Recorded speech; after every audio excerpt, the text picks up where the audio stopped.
After concluding a trip to French Guyana, where Emmanuel Macron visited with patrol units fighting illegal gold panhandlers, there he talked up the idea of joint patrols with neighboring Brazil. The French president now en route there for a 3-day state visit, which kicks off in the Amazonian city of Belém, that's host to the next COP climate summit. We spoke with our Rio correspondent Tim Vickery earlier. He's about to land in the northern city of Belém, inside the Amazon rainforest, where next year the COP30 climate conference will be held. So ecology here is very much the focus. Macron will be meeting indigenous leaders. He'll be presenting a prominent one with the Legion of Honor for services to protecting the rainforest. He'll be visiting a chocolate factory, which is seen as a symbol of sustainable development, meeting President Lula to discuss methods of improving cooperation between French and Brazilian authorities in terms of cracking down on illegal mining. The message here is that France is a country of the Amazon as well. French Guyana has nearly 1.5% of the forest, and there's room for partnership and also for development. Macron is stressing the need both to protect the rainforest and to develop it. They're not incompatible, he says. One is needed to safeguard the future of the planet. The other is needed to stall the rise of the far right. After Belém, he comes down near Rio for a launch of a submarine, which is a joint French-Brazilian project. Then briefly to Sao Paulo to meet with members of the French community and business leaders. Macron has been accompanied by 140 French business leaders.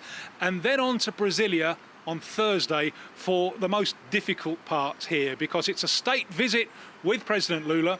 And here come the awkward topics.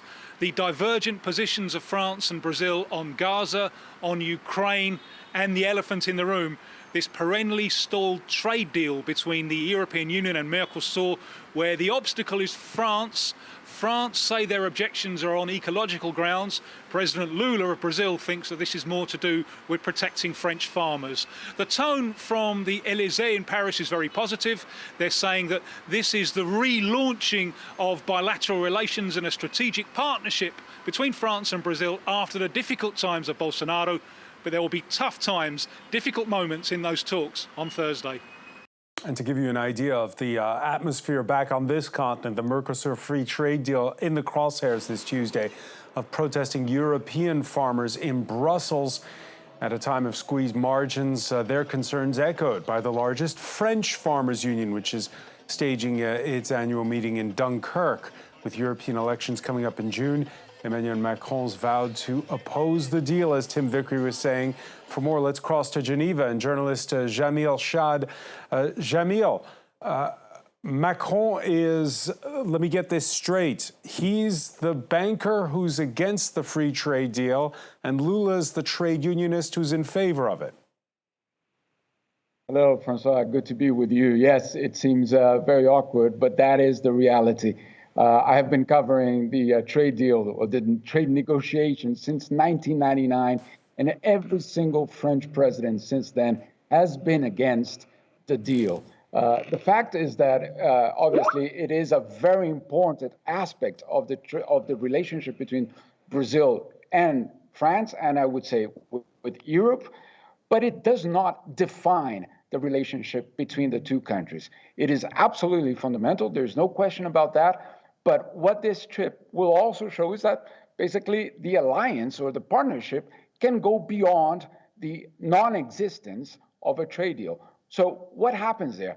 Well, Macron and Lula, they have shared objectives in having or not having a world defined by a confrontation between the US and China. What both of them want is basically a world, a multipolar world, where others can also have a say in defining, let's say, the 21st century. So there is a strategic element to these stories.